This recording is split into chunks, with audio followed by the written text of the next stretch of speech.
अस्सलाम वालेकुम। मैं हूं रिजवान नकवी और आप देख रहे हैं यूट्यूब चैनल कॉमर्स उस्ताद। भाई आज हमने जिस टॉपिक पे बात करनी है उसका नाम है जी जर्नल एंट्रीज और अकाउंटिंग ट्रीटमेंट ऑफ कंसाइनमेंट। पिछले लेक्चर में हमने कंसाइनमेंट का इंट्रोडक्शन लिया था, आपको याद होगा। अब उसमें काफ़ी सारी हमने टर्मिनोलॉजीज भी पढ़ी थी। वो टर्म्स आज हम लोग यूज़ करेंगे और उनका मीनिंग आपको पता होना चाहिए, ठीक है। अगर किसी ने पिछला लेक्चर नहीं पढ़ा है, नहीं सुना है, तो वो काइंडली #1 पे जाके वहाँ पर ये जो अकाउंटिंग ट्रीटमेंट जो कंसाइनमेंट है इसका इंट्रोडक्शन जो है वो पहले ले लें। उसके बाद आप अगर जर्नल एंट्री सीखेंगे तो आपको बड़ी आसानी से इनकी समझ आ जाएगी, ठीक है।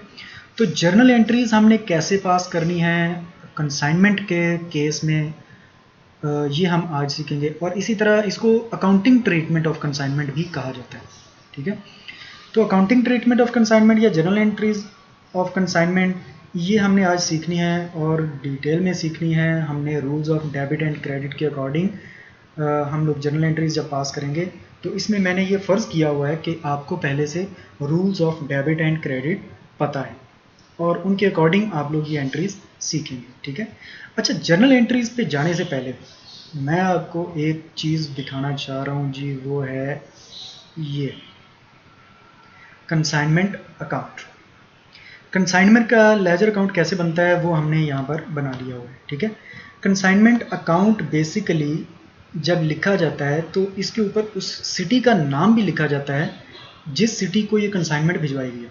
याद है पिछले लेक्चर में मैंने आपको बताया था कि एक कंसाइनर सिर्फ एक ही शहर में थोड़ी चीज़ें भेज रहा होगा, हो सकता है वो 4-5 शहरों में चीज़ें भेज रहा हो, कंसाइनमेंट्स भेज रहा होगा, ठीक है। तो हर शहर की कंसाइनमेंट का अकाउंट वो अलग से बनाएगा, ठीक हो गया। अच्छा, अब मैंने यहाँ पर आपके सामने एक जो कंसाइनमेंट अकाउंट बनाया हुआ है इसके ऊपर मैंने लिखा हुआ है कंसाइनमेंट टू कराची अकाउंट। इसका मतलब है कि ये गुड्स कराची भेजी गई हैं, वहाँ पर सेल करने के लिए हमारा एक एजेंट मौजूद है और उस एजेंट को हमने गुड्स भेज दी हैं और उसका अब हमने सारा हिसाब किताब यहाँ पर इस अकाउंट में लगाना है, ठीक है। अच्छा, इसके अगर स्केच को देखें तो ये इसकी डेबिट साइड है, इसके ऊपर DR लिखा हुआ है। DR का मतलब डॉक्टर नहीं है, DR का मतलब यहाँ पर डेबिट है। और डिटेल्स वाला कॉलम है और एक यहाँ पर अमाउंट के लिए एक कॉलम बनाया गया। इसी तरह ये इसकी क्रेडिट साइड है, CR मतलब क्रेडिट, और ये इसकी अमाउंट का कॉलम है और ये इसकी डिटेल्स का कॉलम है। अच्छा, ये जो कंसाइनमेंट अकाउंट होता है ये एक नॉमिनल अकाउंट होता है। नॉमिनल अकाउंट का मतलब है कि इसमें एक्सपेंसेस और रेवेन्यूज लिखे जाते हैं, ठीक है। तो इसकी डेबिट साइड पे देखें तो ये आपको एक बोल्ड वर्ड नज़र आ रहा होगा एक्सपेंसेस के नाम से, ठीक है। और अगर क्रेडिट साइड पे देखें तो ये आपको लिखा हुआ नज़र आ रहा होगा इनकम्स, ठीक हो गया। यानी कि इस कंसाइनमेंट से रिलेटेड जितने भी एक्सपेंसेस होंगे वो सारे डेबिट साइड पे लिखे जाएंगे और इस कंसाइनमेंट से रिलेटेड जितनी भी इनकम आएगी वो सारी क्रेडिट साइड पे लिखी जाएगी। अब आप लोग सोच रहे होंगे कि आपने तो इधर और भी कुछ चीज़ें लिखी हुई हैं, ओपनिंग स्टॉक अकाउंट भी लिखा हुआ है, goods sent on consignment account भी लिखा हुआ है, भाई ये क्या चीज़ है। चलें इसके बारे में भी बात कर लेते हैं। इस तरह ये जो क्रेडिट साइड है इसमें इनकम्स लिखा हुआ है और इनकम्स के नीचे स्टॉक ऑन कंसाइनमेंट भी लिखा हुआ है, ठीक है। और ये बेसिकली कौन सा है, क्लोजिंग स्टॉक। ये जो ब्लू कलर वाला आपको एक बॉक्स नज़र आ रहा है इसके बारे में बिल्कुल अभी सोचना बंद कर दें और इसको देखना भी बंद कर दें कि ये इसके अंदर क्या लिखा हुआ। अभी हम जब जर्नल एंट्रीज में जाएंगे वहाँ पर जाके नॉर्मल लॉस की जब ट्रीटमेंट सीखेंगे तो फिर हम वापस आएंगे इस ब्लू बॉक्स को समझने के लिए। फिलहाल आप अभी यही समझें कि ये ब्लू बॉक्स जो है ये अभी फिलहाल है ही नहीं इसमें, ठीक है। आपने सिर्फ ये चीज़ें जहन में रखनी है कि एक्सपेंसेस डेबिट साइड पे हैं और क्रेडिट साइड पे इनकम है। अच्छा, तो ये बाकी 3 चीज़ें क्या हैं, opening stock on account, opening stock account और goods sent on consignment account और stock on consignment account. Basically ये 3 अकाउंट जो है ये यूज़ होते हैं, किस लिए यूज़ होते हैं, ये जो गुड्स हमारी बिकी हैं उनकी कॉस्ट मालूम करने के लिए, जिसको CGS कहा जाता है, cost of goods sold, CGS, ठीक है। तो ये बेसिकली उसको कैलकुलेट करने के लिए 3 अकाउंट्स लिखे जाते हैं, ठीक है। अब अगर इन 3 अकाउंट्स को भी आप हटा दें अपने जहन से तो बाकी क्या बचा, सिर्फ एक्सपेंसेस और इनकम, ठीक हो गया। अब आपने इन 2 चीज़ों को जहन में रख के जर्नल एंट्रीज सीखते जाना है। यानी कि जो भी एक्सपेंस आएगा इस कंसाइनमेंट पे वो कंसाइनमेंट अकाउंट की डेबिट साइड में आ जाएगा और जो भी इस कंसाइनमेंट से इनकम आएगी वो इसकी क्रेडिट साइड पे जाएगी, ठीक हो गया। अब अगर आपको जर्नल और लेजर का थोड़ा सा भी नो हो है तो आप बड़ी आसानी से जर्नल एंट्रीज को सीख सकते हैं। ठीक है। जर्नल एंट्रीज को सीखने के लिए चलते हैं जी जर्नल एंट्रीज के परफॉर्मे पे, यहाँ पर देखते हैं कि कौन कौन सी बुक्स हम लोग बनाते हैं। ठीक है, अच्छा जी, ये आपके सामने मैंने 2 जर्नल बना दिए। पार्टीज आपको पता है कितनी होती है कंसाइनमेंट में? हाँ जी, कितनी होती है, याद है? जी बिल्कुल, 2 होती हैं पार्टीज। एक पार्टी होती है जो गुड्स भिजवा रही होती है, जिसको हम लोग बोलते हैं कंसाइनर, और एक पार्टी होती है जो कि गुड्स वसूल कर रही होती है, और उसको हम लोग बोलते हैं कंसाइनी। अब ये दोनों आपस में ट्रांजैक्शंस कर रहे हैं, तो इन ट्रांजैक्शंस को रिकॉर्ड कैसे किया जाएगा, जर्नल एंट्रीज कैसे की जाएंगी, तो वो हमने आज सीखनी है। तो हम लोग बेसिकली बनाएंगे 2 जर्नल। मैंने एक ही पेज के ऊपर दोनों जर्नल्स आपके सामने रख दिए हैं। ठीक है, इनको हम लोग कोशिश करते हैं कि थोड़ा सा जूम इन कर लें। आई होप कि नहीं, ये आपको सही तरह क्लियर नज़र नहीं आ रहा, हम इसको वापस उधर ही ले जाते हैं यहाँ। ठीक है, अच्छा जी, तो हमने यहाँ पर 2 जर्नल बना के रखे हुए हैं, और इसके अंदर हमने ट्रांजैक्शंस को रिकॉर्ड करना है, जर्नल एंट्रीज को रिकॉर्ड करना है। ठीक है, कैसे करना है इसको थोड़ा सा पहले समझ लें कि ये ट्रांजैक्शंस होती कौन कौन सी है। तो सबसे पहली जो ट्रांजैक्शन कंसाइनर और कंसाइनी के दरमियान होती है वो गुड्स की होती है। सबसे पहले कंसाइनर अपने कंसाइनी को गुड्स भिजवाता है, तो वो कौन सी ट्रांजैक्शन हुई? वो ट्रांजैक्शन को हम बोलते हैं for goods sent on consignment, ये एक ट्रांजैक्शन हुई है। ठीक है, अब इसकी जर्नल एंट्रीज कैसे पास होगी वो हम यहाँ पर इसके नीचे जर्नल एंट्रीज पास करना सीखेंगे। अच्छा, ब्रैकेट में इसके साथ लिखा हुआ है ऑन कॉस्ट, यानी कि हम ये फर्ज कर रहे हैं कि जो गुड्स भिजवाई जा रही हैं वो कॉस्ट प्राइस पे भिजवाई जा रही है। ठीक है, एक और मेथड भी होता है जिसमें इनवॉइस प्राइस मेथड उसको हम बोलते हैं, उसमें जो गुड्स भिजवाता है कंसाइनर अपने कंसाइनी को, उसमें वो लिखता है invoice price of the goods Saint, जितनी गुड्स भिजवाई जा रही है उनकी इनवॉइस प्राइस उसमें दर्ज होती है। वो भी एक मेथड है, हम लोग उसको अलग से सीखेंगे, लेकिन फिलहाल आज हमारा जो फोकस है वो इस चीज़ पे है कि जब गुड्स कॉस्ट बेसिस पे भिजवाई जाती हैं तो उस वक्त जर्नल एंट्रीज क्या होती हैं। ठीक है, अच्छा जी, for goods sent on consignment, जब ये कंसाइनर अपने कंसाइनी को गुड्स भिजवाएगा तो ये यहाँ पर अपने जर्नल में एक जर्नल एंट्री पास करेगा। क्या जर्नल एंट्री पास करेगा वो हम लोग यहाँ पर एंटर करते हैं। लो जी, जर्नल एंट्री लिखने के लिए आपको वो स्केच आपके माइंड में होना चाहिए। एक दफ़ा फिर दिखा दूँ आपको वो स्केच जो भी हमने देखा था, ये वाला याद है? इसमें देखें तो गुड्स सेंट ऑन कंसाइनमेंट जो है वो डेबिट साइड पे मौजूद हैं। Goods sent on consignment debit side पे हैं, जितनी भी गुड्स सेंड की जाएंगी वो कंसाइनमेंट अकाउंट की डेबिट साइड पे आएंगी। ठीक है, अच्छा, यहाँ पर मैं आपको एक नुक्ता बता दूँ, चलें आप भी क्या याद रखेंगे। एक तरीका यह है कि कंसाइनमेंट की जो जर्नल एंट्रीज हैं उनको सीखने का बड़ा आसान सा एक तरीका है।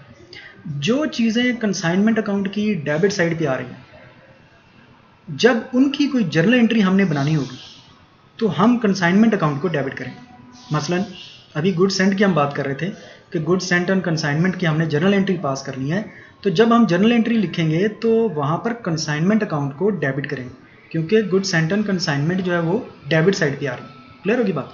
अच्छा, इसी तरह जितने भी एक्सपेंसेस आएंगे, एक्सपेंसेस मतलब कि कैरेज कह लें, ठीक है, या पैकिंग चार्जेस कह लें, या लोडिंग चार्जेस कह लें। ठीक है, कंसाइनर के जितने भी एक्सपेंसेस होंगे या कंसाइनी के एक्सपेंसेस, जो भी इस कंसाइनमेंट पे एक्सपेंस होगा, जब भी कोई एक्सपेंस होगा तो वो ज़ाहिर बात है कहाँ जाएगा? कंसाइनमेंट अकाउंट की डेबिट साइड। तो इसलिए जब भी हम किसी भी एक्सपेंस की कोई जर्नल एंट्री पास करेंगे तो उसमें हम कंसाइनमेंट अकाउंट को डेबिट करेंगे। मैंने आपको थोड़ा देर पहले अभी बताया था कि ये जो कंसाइनमेंट अकाउंट है ये एक नॉमिनल अकाउंट है, और अगर आपको नॉमिनल अकाउंट की डेफिनेशन पता है तो वो क्या होती है जी? डेफिनेशन, नॉमिनल अकाउंट किसे कहते हैं? नॉमिनल अकाउंट उसे कहते हैं जिसमें एक्सपेंसेस और इनकम्स का रिकॉर्ड रखा जाता है।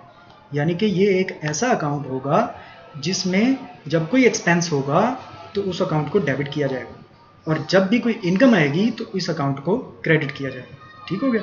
बस ये बड़ा सिंपल सा रूल है, इसकी बेस पे ही हम लोग सारी जर्नल एंट्रीज पास कर सकते हैं। सारी नहीं कह सकते, हम थोड़ी सी जर्नल एंट्रीज छोड़ेंगे बीच में से जो कि अलग रूल से तय होंगे। अच्छा जी, तो चलते हैं गुड्स सेंट के लिए। गुड्स सेंट ऑन कंसाइनमेंट की एंट्री क्या होगी? गुड्स सेंट ऑन कंसाइनमेंट की एंट्री करेंगे कंसाइनमेंट अकाउंट डेबिट, और इसके बाद goods sent on consignment credit. ठीक हो गया? लो जी, ये एंट्री पास होगी इसकी। अब इसकी जर्नल एंट्री जब आपने पास कर ली है तो अब आपने क्या करना है जी, इसके सामने इसके अमाउंट्स भी लिखनी है। तो कंसाइनमेंट चूंकि डेबिट हुआ है तो उसके सामने जो उसकी अमाउंट होगी वो डेबिट वाले कॉलम में आ जाएगी। इसी तरह जो good centre consignment account credit हुआ है तो उसकी अमाउंट जो है वो क्रेडिट साइड पे आ जाएगी जितनी भी होगी। ठीक हो गया। अब आ जाए, ये गुड्स इसने भिजवा दी कंसाइनर ने, अब ये कंसाइनी ने गुड्स रिसीव की तो कंसाइनी इसकी क्या जर्नल एंट्री पास करेगा? तो भाइयों कंसाइनी इसकी कोई एंट्री पास नहीं करता। याद है क्यों नहीं करेगा? हमने पिछले लेक्चर में सीखा था कि कंसाइनर जो है ये अपने एजेंट को यानी कि कंसाइनी को गुड्स सेंड कर रहा है, बेच नहीं रहा। ये जो कंसाइनी साहब हैं ये उन गुड्स के पोजेसर हैं, ये अपनी पोजेशन में ले रहे हैं गुड्स, ये उसके मालिक नहीं बन रहे, इसकी मलकियत में कोई इजाफा या कमी नहीं हुआ, इसलिए ये उनकी कोई एंट्री पास नहीं करता। ठीक हो गया। अब दूसरी ट्रांजैक्शन पे चलते हैं। दूसरी ट्रांजैक्शन क्या है जी? सेकंड ट्रांजैक्शन है फॉर कंसाइनर्स एक्सपेंसेस, यानी कि जब कंसाइनर अपनी पॉकेट से कोई एक्सपेंस करेगा तो उसकी एंट्री क्या होगी? तो उसकी एंट्री लिखते हैं जी, मैं इसका कलर जो है वो चेंज कर देता हूँ ताकि आपको थोड़ा सा क्लियर नजर आए कि ये हो क्या रहा है एंट्रीज के। चलो ऐड कर देते हैं, ठीक है। तो फॉर कंसाइनर्स एक्सपेंसेस, कंसाइनर जब एक्सपेंस करेगा अपनी पॉकेट से तो याद है अभी हम बात करके हैं कि जितने भी एक्सपेंसेस होंगे वो कंसाइनमेंट अकाउंट की डेबिट साइड पे जाएंगे, इसलिए जब भी कोई एक्सपेंस होगा तो कंसाइनमेंट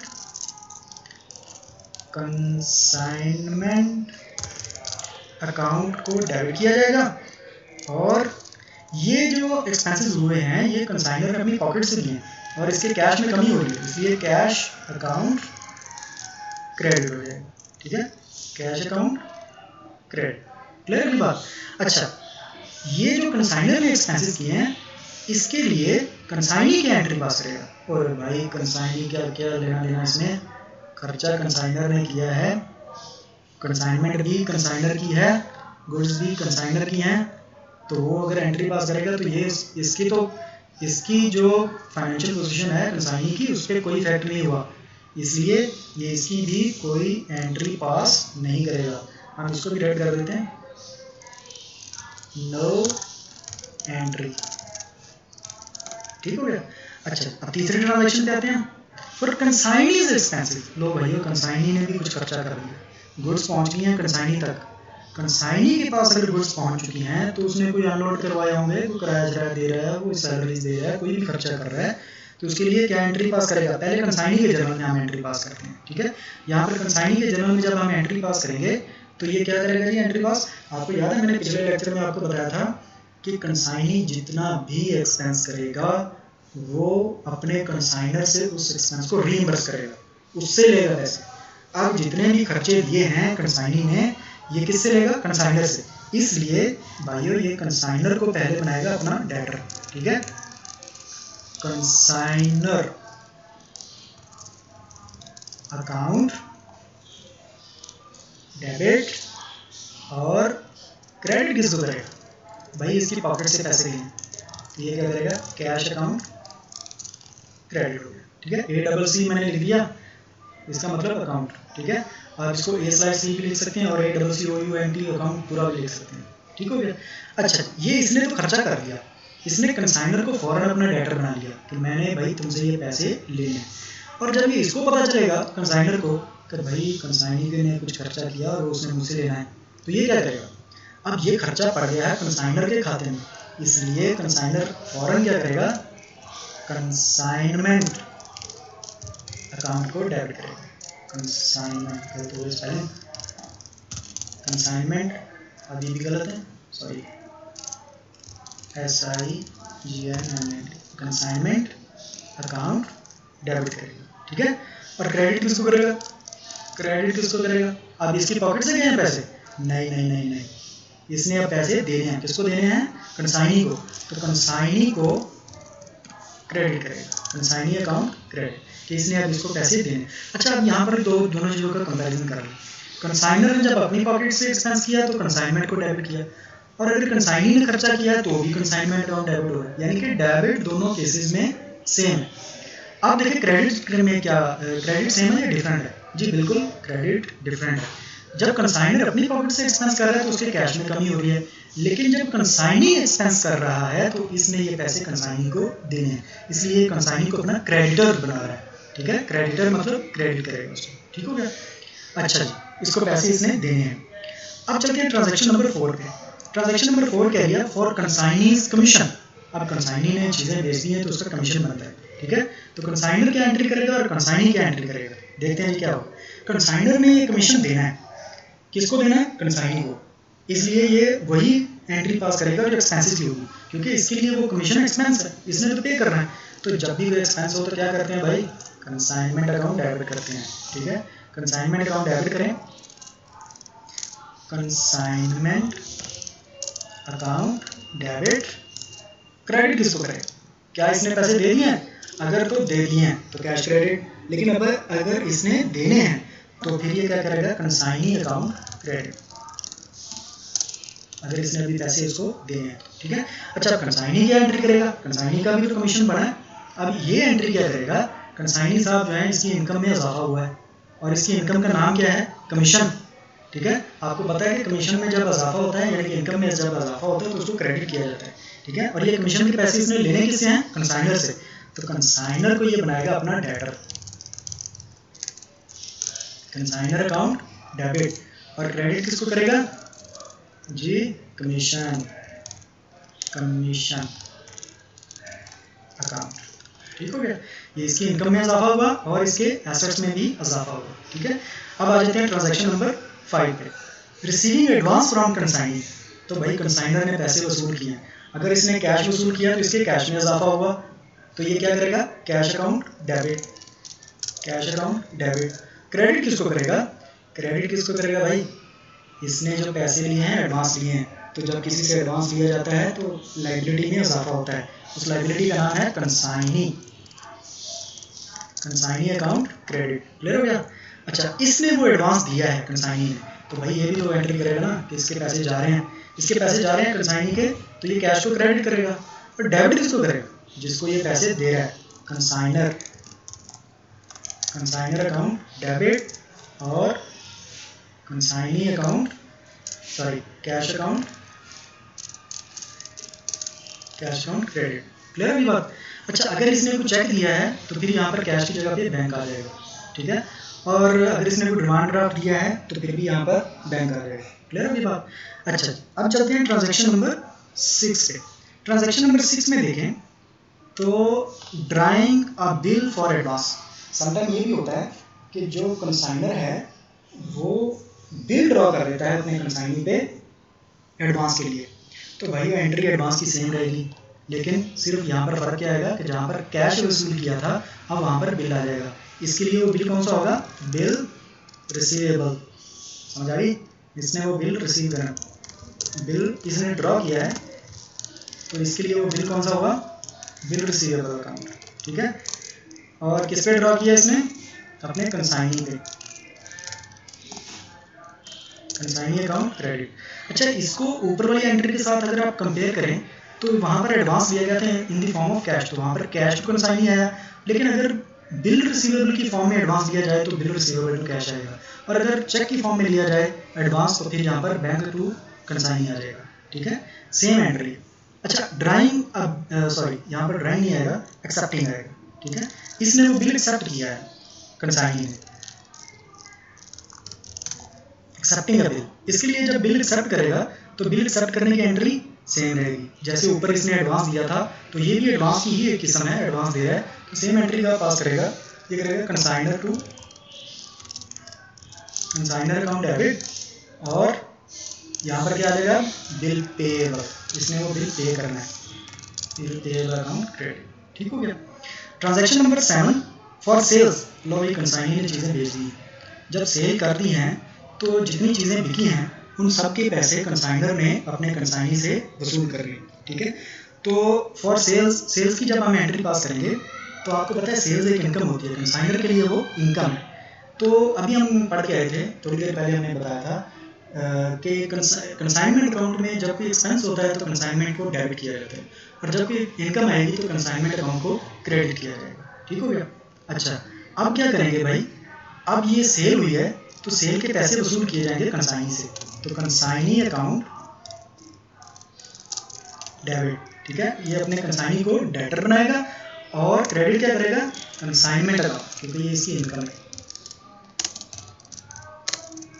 कंसाइनमेंट अकाउंट क्रेडिट, ठीक हो गया। अच्छा, इसने जब चीज़ें बेची थी तो ये क्या एंट्री करेगा, अगर तो भाई इसने चीज़ें बेची हैं नकद, तो ये क्या एंट्री पास करेगा, कैश अकाउंट डेबिट। लेकिन अगर इसने उधार बेची हैं तो फिर ये क्या करेगा, कस्टमर का नेम डेबिट करेगा, ठीक है। और क्रेडिट क्या करेगा भाई, अब ये जो सेल हुई है, ये जो पैसे आए हैं, कैश आया है या उधार हुआ है, ये जो कैश है ये किसके पास जाएगा, कंसाइनर के पास। ये इसने कंसाइनर को ये पैसे देने हैं, ये इसके अपने पैसे नहीं है, ठीक है। तो ये याद रखिएगा कि ये क्या करेगा, कंसाइनर को क्रेडिट करेगा, कंसाइनर अकाउंट क्रेडिट। इसने ये कंसाइनर को पैसे देने हैं, कंसाइनर इसकी अब लायबिलिटी है, लायबिलिटी में इजाफा हो तो क्रेडिट करती है, ठीक है। अच्छा जी, आगे चलते हैं ट्रांजैक्शन नंबर 8। ट्रांजैक्शन नंबर 8 में कह रहा है कि गुड्स परचेज बाय कंसाइनी। भाई ये जो गुड्स हैं ये कंसाइनर की हैं, अब कंसाइनी के पास ये पड़ी हुई हैं, तो कंसाइनी चाहे वो खुद खरीद ले या वो कस्टमर को बेचे, ये कंसाइनर के लिए तो आमदनी का जरिया है भाई। जो कंसाइनर है ये तो एंजॉय करेगा, चाहे कंसाइनी खुद खरीदे या किसी को बेचे, उसको क्या लगे, उसकी तो चीज़ें बिकनी चाहिए बस। तो भाई अभी हमने जो सेल की एंट्री पास की है वही एंट्री दोबारा ये पास करेगा। अगर कंसाइनी एंट्री गुड्स खरीद रहा है तो फिर भी वो कंसाइनी जो है वो कंसाइनर के लिए तो कस्टमर ही रहेगा, ठीक है। तो भाई ये क्या एंट्री पास करेगा, consignee account debit, consignee account debit, ठीक है। और क्रेडिट किसको करेगा, भाई इसकी इनकम हो रही है, तो इनकम जब भी होगी तो ये क्या करेगा, कंसाइनमेंट अकाउंट क्रेडिट, ठीक है। अच्छा, इसने जो गुड्स खरीदी हैं, अगर तो इसने अपने पर्सनल यूज़ के लिए खरीदी हैं तो ये अपने उन गुड्स को डेबिट करेगा। यानी कि अगर फॉर एग्जांपल वो गुड्स जो है वो अगर एलईडी है या कार है या बाइसिकल्स हैं या कोई भी वॉशिंग मशीन है, कुछ भी है, तो अगर वो एसेट के तौर पे उसको इस्तेमाल करने के लिए कंसाइनी ने ख़रीदा है तो कंसाइनी उस एसेट को डेबिट करेगा, ठीक है। उस एसेट का नाम लिखेगा, यानी कि अगर वॉशिंग मशीन उसने खरीदी है तो वो वॉशिंग मशीन को डेबिट करेगा, अगर वो कार है तो वो कार को डेबिट करेगा, अगर बाइसिकल है तो बाइसिकल को डेबिट करेगा, जो भी एसेट है उस एसेट के नाम लेके वो उसको डेबिट कर देगा, ठीक है। लेकिन अगर वो उसने आगे बेचने के लिए खरीदी है तो फिर यहाँ पर एसेट का नेम नहीं आएगा, फिर यहाँ पर परचेजेस का नेम आएगा, ठीक है। फिर यहाँ पर क्या आएगा, परचेजेस अकाउंट। तो परचेजेस, इसके लिए तो परचेजेस हो गई, परचेजेस अकाउंट, ठीक है। क्रेडिट इसको करेगा, तो भाई क्रेडिट इसने कंसाइनर को ही करना है, कंसाइनर अकाउंट क्रेडिट, ठीक है। क्योंकि इसने पैसे खुद खरीदे चीज़ें या कस्टमर को बेचे, जो भी पैसे आएंगे वो सारे इसने कंसाइनर को देने हैं, ठीक है। तो ऊपर वाली एंट्री में भी कंसाइनर क्रेडिट था और नीचे वाली एंट्री में भी कंसाइनर क्रेडिट है, दोनों सूरतों में पैसे कंसाइनर को देने हैं, कंसाइनर एक लायबिलिटी बन चुका है इसके लिए, क्लियर हो गया। आगे चलते हैं ट्रांजैक्शन नंबर 9 पे, कैश रिसीव फ्रॉम डेटर्स। लो भाई, कैश जब भी इसके पास आएगा, कंसाइनर जब भी कैश वसूल करेगा तो इसने एंट्री पास करनी है कैश अकाउंट डेबिट, और किससे कैश वसूल किया इसने, कंसाइनी से, कंसाइनी अकाउंट क्रेडिट, ठीक है। अच्छा, जब हमने एडवांस की एंट्री पास की थी, एडवांस के लिए एंट्री चेक करें तो फिर भी यही एंट्री थी, कैश टू कंसाइनी, नजर आ रही है आपको, कैश टू कंसाइनी। और इसी तरह यहाँ पर भी कैश टू कंसाइनी आ रहा है, ठीक है। जब भी कंसाइनर अपने कंसाइनी से पैसे लेगा किसी भी मद में तो उसकी एंट्री यही रहेगी, कैश टू कंसाइनी। अच्छा जी, जब कैश रिसीव फ्रॉम डेटर आएगा तो ये अपने डेटर से जब कैश वसूल कर रहा है तो ये उसकी एंट्री क्या पास करेगा, ये इसकी एंट्री पास करेगा कैश टू कस्टमर, ठीक है। ये एंट्री पास करेगा कैश टू कस्टमर, इसने जिस कस्टमर से पैसे लिए हैं उसको ये क्रेडिट कर देगा, ठीक है। ये कैश इसने वसूल करके उसने सेंड करना है अपने कंसाइनर को, क्लियर होगी बात। अच्छा जी, अब बात कर लेते हैं ट्रांजैक्शन नंबर 10। तो ट्रांजैक्शन है जी next bad debts. Bad debts हो गए, ये जो कंसाइनी था इसने अपने कुछ एक कस्टमर थे जिनको इसने उधार चीज़ें बेची हुई थी। जब उधार चीज़ें बेचता है तो वहाँ पर बैड डेट्स के भी चांसेस हैं। अगर कोई बैड डेट्स हो जाते हैं तो किसके खाते में पड़ेंगे, या पिछले लेक्चर में पढ़ चुके हुए हैं, ठीक है। तो जिसके खाते में पड़ेंगे वही एंट्री करेगा, ठीक है। अब ये जो कंसाइनर है इसने अगर डेल क्रेडिटर कमीशन नहीं दिया होगा अपने कंसाइनी को, तो भाई ये किसके खाते में पड़ेंगे? कंसाइनर के खाते में, ठीक है। तो कंसाइनी इनको कैसे रिकॉर्ड करेगा और कंसाइनर कैसे रिकॉर्ड करेगा देखते हैं। तो कंसाइनी अपने बुक्स ऑफ अकाउंट्स में क्या लिखेगा? ये करेगा ये कंसाइनर अकाउंट डेबिट, क्योंकि एक चीज़ ज़रा समझिएगा यहाँ पर, जब सेल हुई थी चीज़ें तो इसने कंसाइनर को क्रेडिट किया था, ठीक है। ये देख रहे हैं आप, जब सेल की थी इसने चीज़ें उधार तो इसने अपने कंसाइनर को क्रेडिट किया, क्योंकि इसने अपने कंसाइनर को पैसे देने थे, ठीक है। जब पैसे देने थे, अब बाद में वो हो गए बैड डेट्स। अब बैड डेट्स अगर हो गए हैं तो डेल क्रेडिटर कमीशन तो इसको मिल नहीं रहा, इसलिए ये अपने कंसाइनर को वो पैसे जो बैड डेट्स हो गए हैं वो लॉस कंसाइनर के खाते में पड़ेगा, कंसाइनी अपने उसको अपने सर पे नहीं लेगा। ये जितना भी बैड डेट्स हुआ है उतने पैसे अब कंसाइनर को नहीं मिलने वाले, इसलिए कंसाइनर जो है, जो कि कंसाइनी की यहाँ पर लाइबिलिटी बना था सेल वाली एंट्री में, अब उतने से इसकी लाइबिलिटी में कमी हो जाएगी, ठीक है। ये क्या रहेगा? कंसाइनर अकाउंट डेबिट, ठीक है। ये इसकी लाइबिलिटी में कमी हो रही है कंसाइनी की, तो क्रेडिट किसको करेगा? कस्टमर को। वो कस्टमर तो अब पैसे नहीं दे रहा तो वो कस्टमर को ख़त्म कर देगा कि भाई ये कस्टमर ख़त्म, क्रेडिट हो गया, ठीक है।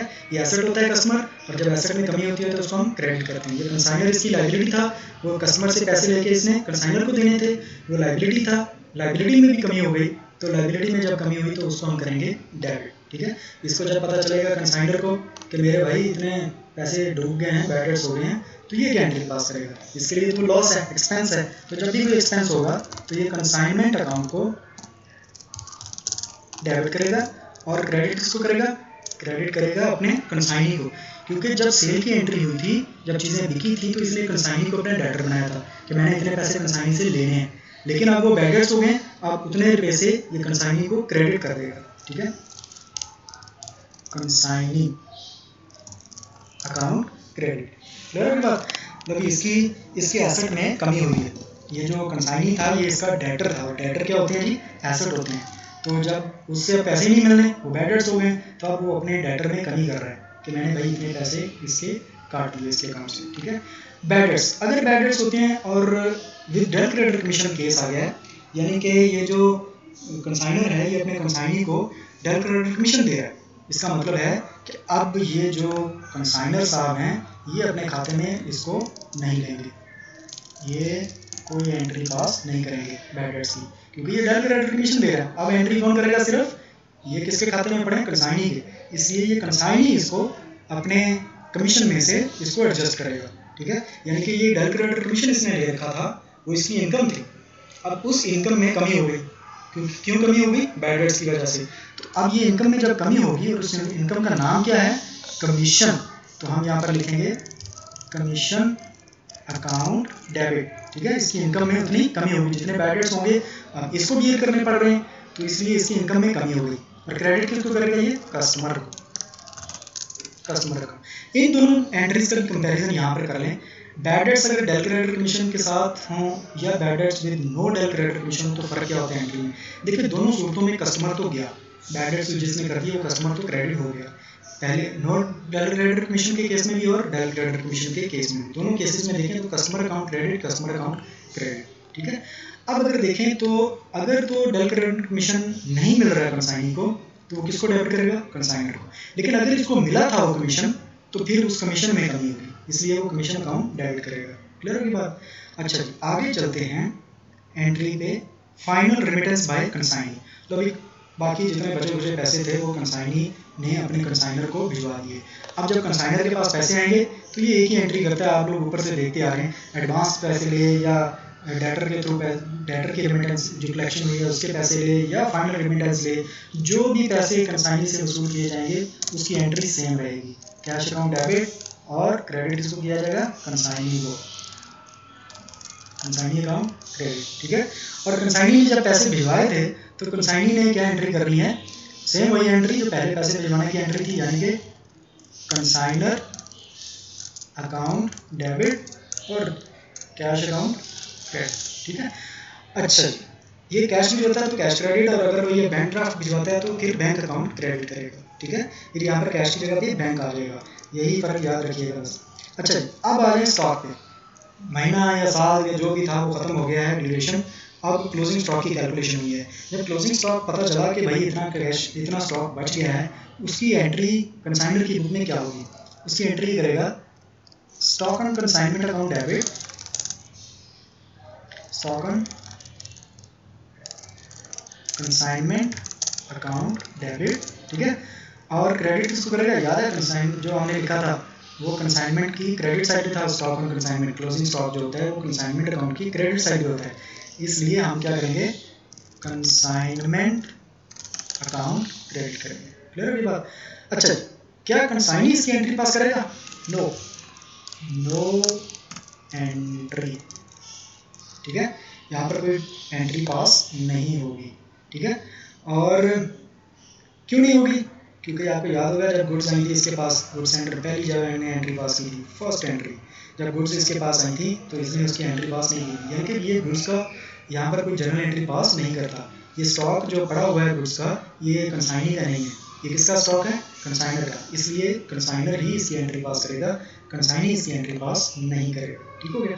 अब आ जाइए एबनॉर्मल लॉस में। एबनॉर्मल लॉस जो होता है उसकी क्या ट्रांजैक्शन होगी? अब चलते हैं वापस, हमने जो एक डब्बा सामने एक छोड़ा हुआ था, ये याद है आपको, ये वाला ब्लू बॉक्स। तो एबनॉर्मल लॉस को कंसाइनमेंट अकाउंट की क्रेडिट साइड पे लिखा जाता है। क्यों लिखा जाता है जी?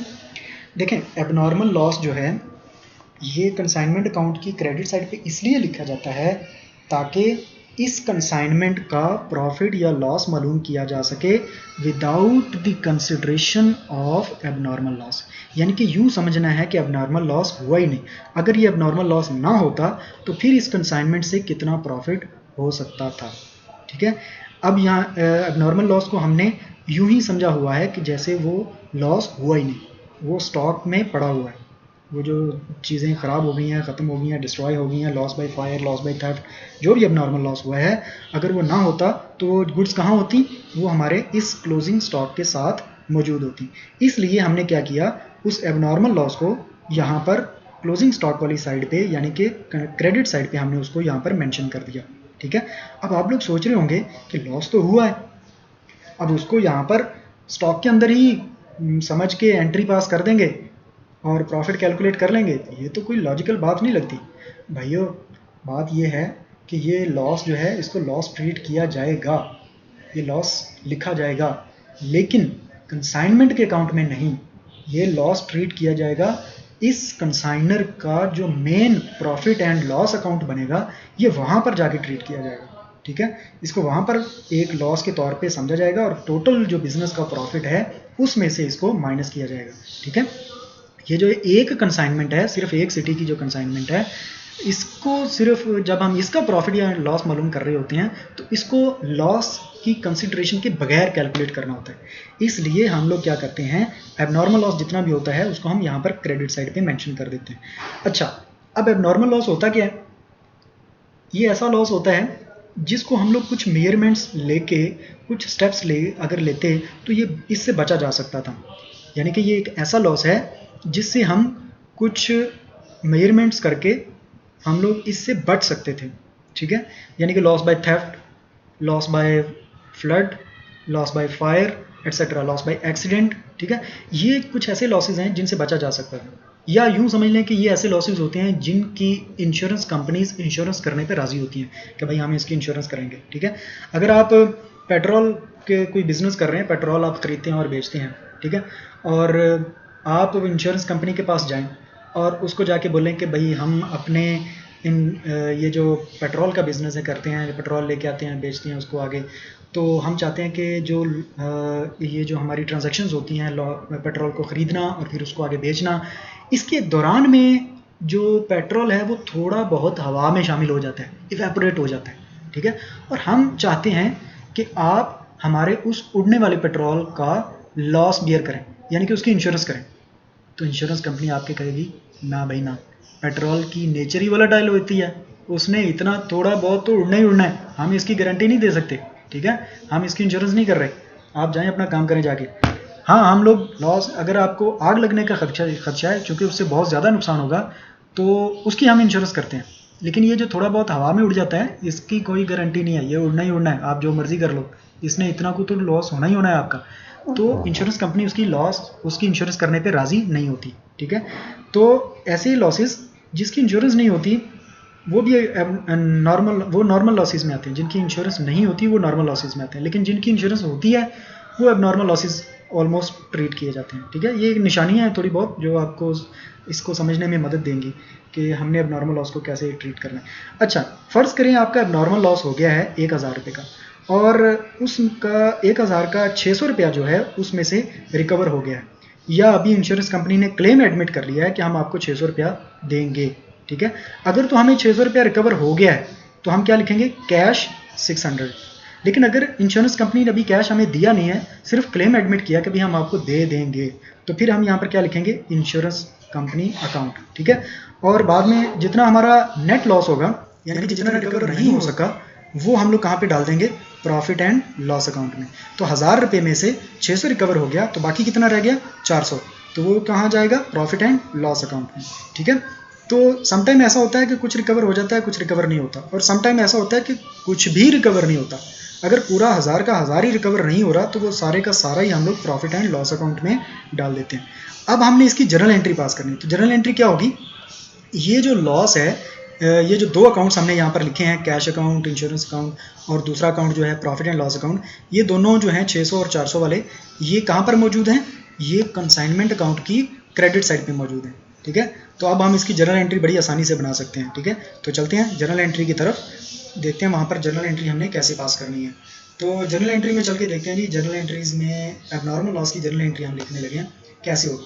तो ये लॉस जो था इसके दो पार्ट थे, कैश और दूसरा पार्ट था profit and loss account. Cash वाला 600 और प्रॉफिट एंड लॉस अकाउंट वाला 400। अब इसकी जर्नल एंट्री कैसे बनेगी, इसकी जर्नल एंट्री बनेगी कैश अकाउंट डेबिट, ठीक है। और अगर क्लेम एडमिट हुआ है सिर्फ, तो फिर हम यहाँ पर स्लैश लगा के मैं आपको लिख देता हूँ इंश्योरेंस कंपनी अकाउंट, ठीक है। अगर इंश्योरेंस कंपनी ने सिर्फ क्लेम एडमिट किया है तो आप यहाँ पर इंश्योरेंस कंपनी लिखिए, और अगर आपको कैश मिल चुका है तो फिर आप कैश लिखेंगे, दोनों नहीं लिखेंगे। क्लियर है ये बात। अच्छा जी, अब चलते हैं, और क्या डेबिट होगा, दूसरे नंबर पे क्या था, प्रॉफिट एंड लॉस अकाउंट, ठीक हो गया। अच्छा, ये दोनों चीज़ें डेबिट होंगी, और ये दोनों अकाउंट कहाँ पर मौजूद थे, ये कंसाइनमेंट अकाउंट की क्रेडिट साइड पे मौजूद थे, इसलिए क्रेडिट क्या होगा, कंसाइनमेंट अकाउंट। क्लियर होगी बात। लो जी, ये इसकी जर्नल एंट्री एक ही आप पास कर सकते हैं। और इनकी अमाउंट्स कैसे एंटर करेंगे, कैश की जगह पे आप कितना लिखेंगे, 600, ठीक है। और ये जो दूसरे नंबर पे है फिर प्रॉफिट एंड लॉस अकाउंट, इसमें कितनी अमाउंट थी, 400, ठीक है। और अगर आप कंसाइनमेंट अकाउंट में देखेंगे तो वहाँ पर कितनी अमाउंट आएगी, वहाँ पर आएगी 1000। इस तरह आप इसकी एंट्री पास कर सकते हैं।